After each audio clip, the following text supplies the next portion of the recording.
Hello and welcome back. This is another fourth and fifth grade division video where we're going to be focusing on how to divide multi-digits by one-digit numbers. So in the last video, what we did is we took two-digit numbers and divided by one-digit numbers.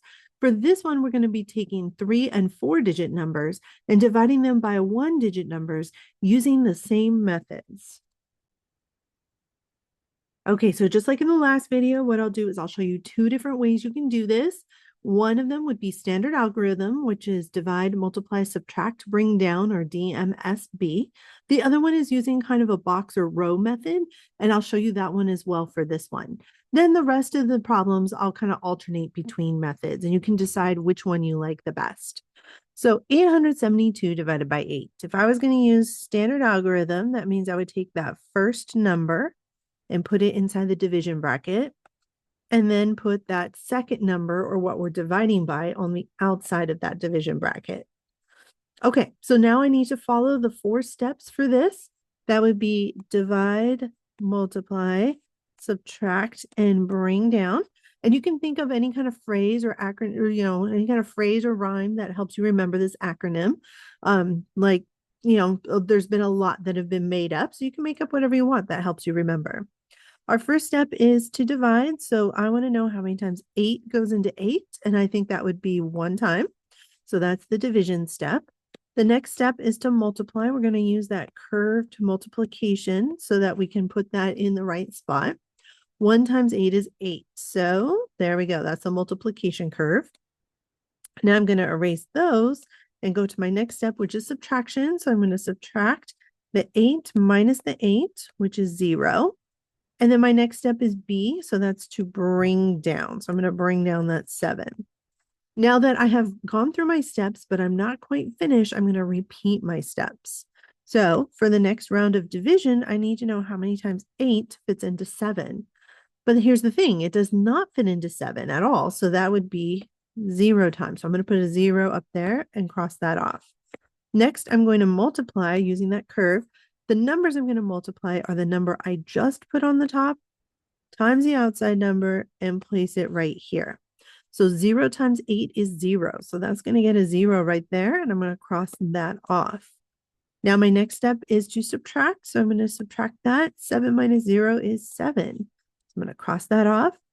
B is bring down. So I'm going to bring down this 2, place it next to the 7, making it 72. Okay, so it looks like I have to go through another round to finish this up. So let's see. I'm going to divide 8 and see how many times 8 fits into 72. And I believe that would be 9 times. So I'm going to put that 9 up there. Then I'm going to go ahead and delete that. For multiplication, I'm going to take the number I just put on the top and multiply it by the number on the outside and place it down here. So every time I do this, my curve gets bigger and bigger. 8 times 9 is 72. So I'm going to put that down there and cross that off. I'm going to erase these. And then let's see, subtract means I would take 72 and minus 72, which is 0. So I'm going to cross that off. Now I have no more numbers to bring down. So that means I am finished with the problem and I can stop there. So our answer would be this number we have at the top, 109. And since we have nothing left over, there's no need to write a remainder or an R anything. The answer would just be 109. Okay, now let's see how we do it using the other method. So that was the standard algorithm. Let me delete all that. And let's see what this looks like when we're using the box or row method. What we would do is we'd start by making a little box with some rows. And I'm making them kind of long just in case. The number I'm dividing by goes up here. That's just a reminder that we're dividing into groups of 8. And then I'm going to take the 872 and I'm going to spread it out. 8, 7, 2. Okay, so what I'm going to do here is I'm going to go ahead and draw 8 objects. Or if I want to, since I have this going, I can probably use like a little stamp or something to kind of make that a little bit easier. I'm going to use stars. So I'm going to go ahead and put 8 stars, but you can use little dots or circles or whatever you want. 1, 2, 3, 4, 5, 6, 7, 8. So now my reminder up here is that I'm dividing by 8, which means I need to divide these up into groups of 8. So I'm going to go ahead and circle some groups of 8. 1, 2, 3, 4, 5, 6, 7, 8. Okay, so I'm going to circle this entire group right here. And I've got no more. So since I was able to get one group of 8 out of that, I'm going to put a 1 up here to show that. Now I have nothing left over, so I can move on to the next group. In the next group, I have, or the next row, I have 7. So I'm going to go ahead and put 7. 1, 2, 3, 4, 5, 6, 7. Now I'm going to go through and circle any groups of 8 that I have. But what you may have noticed is, oops, I don't even have enough to make a group of 8. So I'm going to make that a 0. And then I'm going to take these 7 that I have left over and I'm going to put them in front of the 2. So now on my next row, I have 72. And that is quite a lot of stars to draw, 72. So I think what I'm going to do instead is use repeated subtraction to figure out how many groups that is. So I'm going to take 72 and subtract 6. So minus 6, and that equals 66. If I subtract another 6, that gives me 60. If I subtract, oh wait, why am I subtracting 6s? I'm supposed to be subtracting 8s. Oh my goodness. Let's try that again. Groups of 8. So 72 minus 8 equals, let's see, 72 minus 8. And if you need to go over to the side and do it, that's totally fine. 64. So now I'm going to subtract 8 again. And then 64 minus 8 is 56. Yeah, so if you have to come over to the side and do it, that's totally fine. 56 minus 8 is 48. Oops, what did I do here? Okay, there we go. Minus 8 equals 48. Okay, then minus another 8 equals 40. Okay, then I'm going to rewrite 40 down here. Minus 8 equals 32. Minus 8. Okay, this one's a little bit tougher, so you have to go over to the side and do it. That's totally fine. 24 minus 8 equals, let's see, 24 minus 8 is 16. Minus 8 equals 8. And then 8 minus 8 over here in the corner equals 0. Okay, so now the key to this is I have to go and count how many 8s I subtracted. Not if you got 8 in an answer, but how many 8s you subtracted. So I minused 1, 2, 3, 4, 5, 6, 7, 8, 9. So that was 9 8s. So I'm going to put that on top over here as part of my answer, 9. Now, when I did that, I had 0 left over, so there is no remainder here. So by using this method, I also got 109. So both of these methods work. You can just figure out which one makes more sense to you. Okay, here's our next one. We're going to take 644 and we're going to divide it by 9. So for this one, I'll show it with standard algorithm. So 644, and then I'm going to divide that by 9. So this one is where I use my steps: divide, multiply, subtract, and bring down. So my first step is to see how many times 9 fits into 6. Well, it doesn't fit in at all. So that's going to give us a 0 up here, and I'm going to cross that off. Now my multiplication step is 0 times 9 equals 0. So that's how I make sure everything's in the right place, by following that curve. Okay, next step is to subtract. So I'm going to go ahead and subtract 6 minus 0, which is 6, and cross that off. And then my next step is to bring down. So I'm going to bring down that 4, making that 6 into 64. Okay, time for the next round. Going back up to division, I need to figure out how many times 9 fits into 64. Now, this might be a little tough because we need to figure out how many times 9 fits in there without going past 64. So I'm going to start with 9 times 5, which is 45. Okay, so that's smaller, but maybe I could get a little closer. 9 times 6 is 54. Okay, so we're getting closer. 9 times 7 is 63. Okay, there's no way I could go any closer than that and still have it be a multiplication factor of 9. So I'm going to put the 7 up here. So 7 goes up there. And since I kind of already wrote out some multiplication facts, I kind of already did the multiplication, but we're going to write it anyway. 7 times 9 equals 63. So I'm going to go ahead and put that there and cross that off. I did the division and the multiplication kind of together. Okay, next one is subtraction. When I subtract this, I get 1 left over. And then bring down means I'm going to bring down the 4 and place it right here, making that 1 into 14. Okay, so now I need to figure out how many times 9 would go into 14, and that looks pretty much like 1. So I'm going to go ahead and put a 1 up there. So that was the division step. Now 1 times 9, remember it's the number you just put up there times the outside number, which is 9. When I subtract that, 14 minus 9 is 5. So I did multiplication and subtraction. Now there are no more numbers to bring down. So that means my answer is 71, but I have a remainder or leftover amount of 5. So your final answer would be 71 remainder 5.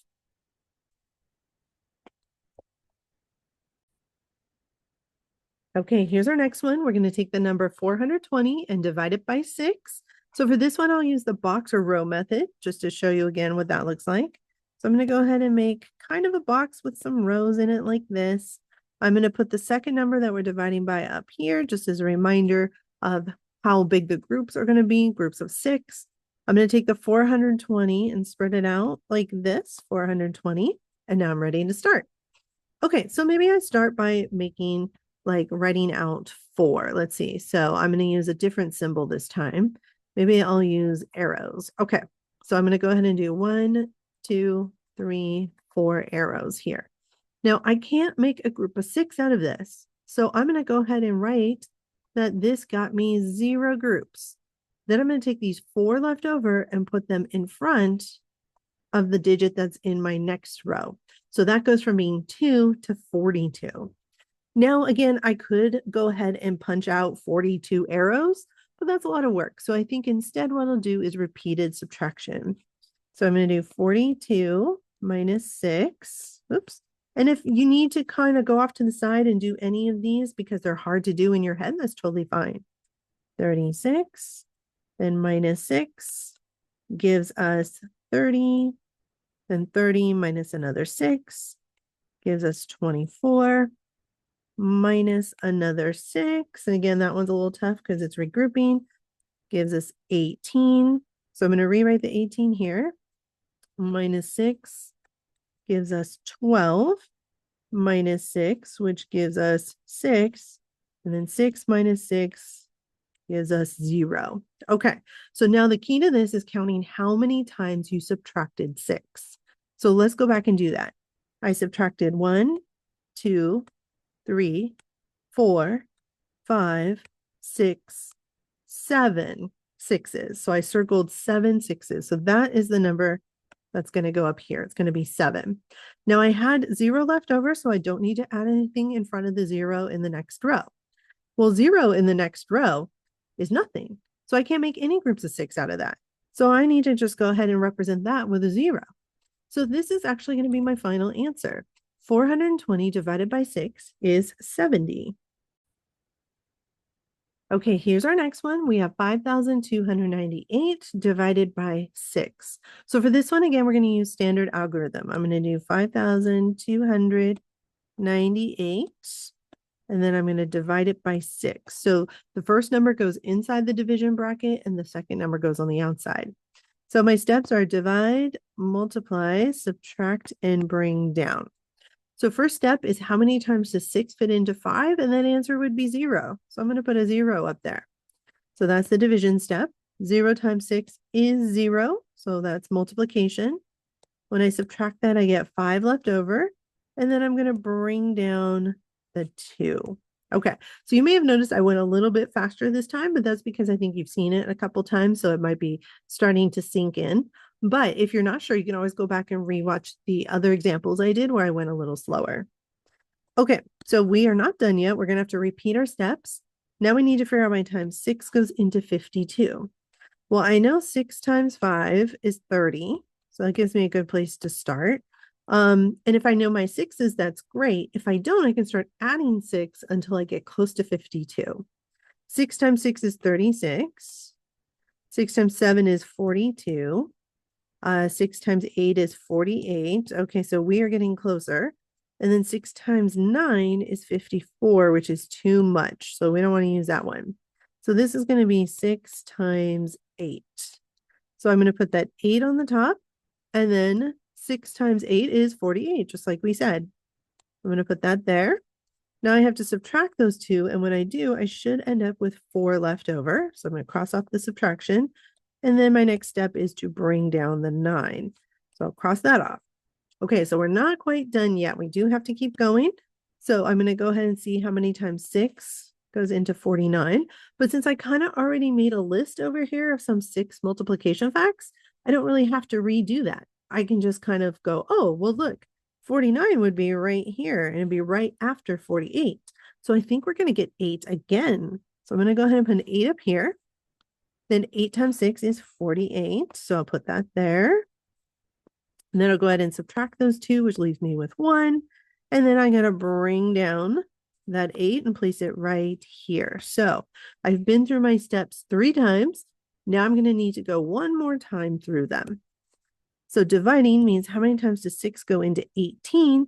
And I believe that would be 3 times. So I'm going to go ahead and cross that off again. 3 times 6 is 18. So I'm going to cross that off. I subtract those two and I have 0 left over and there are no more numbers to bring down. So my answer here should be 883. Okay, here's my next one and the last one for today's video. I think again, we'll do this with the line or row method. So I'm going to go ahead and set that up with a line over here and make some rows. So I'm going to make them nice and straight. There we go. And I'm going to put divided by 2 here to remind myself I'm dividing by 2. I'm going to take the 256 and spread it out. 256. Okay, so in that first row, I could represent that with 2 objects. So I'm going to pick these ones, 1, 2. Now, since I'm dividing by 2, I do want to make a group of 2. So I'm going to go ahead and circle a group of 2. And it looks like I made 1 group. So I'm going to put 1 up there to represent the group. Now I had nothing left over, so there's nothing to put in front of the 5. For the next row, I'm going to go ahead and do 1, 2, 3, 4, 5 to represent that. And since, again, we're dividing by 2, I'm going to make groups of 2. So I got 1 here, another group of 2 here. So that is 2 groups. So I'm going to represent that with a 2 up here. And I did have 1 left over. So I need to put that in front of the 6 to make it 16. Now this one, I could do repeated subtraction, or I could represent the 16 with 16 objects.